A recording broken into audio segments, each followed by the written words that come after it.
احنا جيل عاش حياته كلها في مقارنات، بالذات بقى ان في كائن غريب كده اسمه ابن خالتي. على فكره مش لازم تكون بتعرفه، بس كده كده هتتقارن بيه غصب عنك. يا جماعه هو انا ليه بتقارن بابن خالتي؟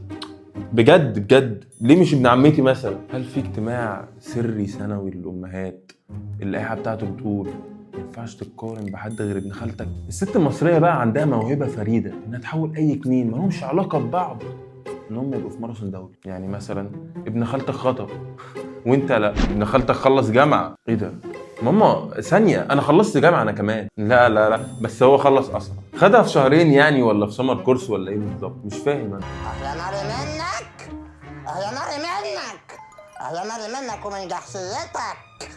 بس هقول ايه؟ انا هقول ايه؟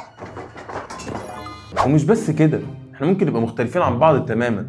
هو تخين وانا رفيع، هو اسمر وانا ابيض، هو بيحب التفاح وانا كمان بحب التفاح. امال بيقارنونا ببعض ليه؟ ممكن هو بيحب الامريكاني وانا بحب التفاح الاصفر. ده انت بتستظرف يا ابن الظريفه. اشهر جمله بتتقال في التاريخ.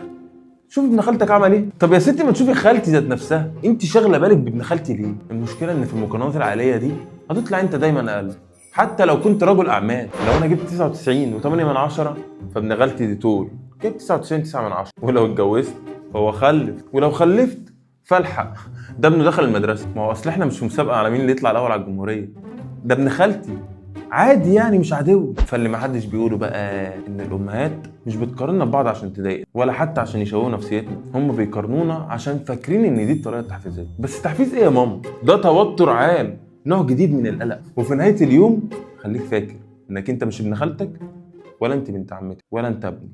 انت محسسني ان انت مش ابنك على فكره. قلت ايه انا؟ محسسني ان انت مش ابنك، ان انت مش ضنايا.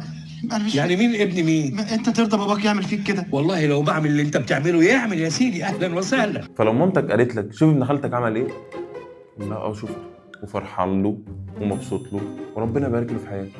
بجد او ماي جاد، ربنا يرزقك حبيبه قلبي. وبكده نكون قلنا اللي محدش بيقوله. كان معاكم احمد يسري، وهستناكم تقولوا لي في الكومنتات امك بتقارنك بمين.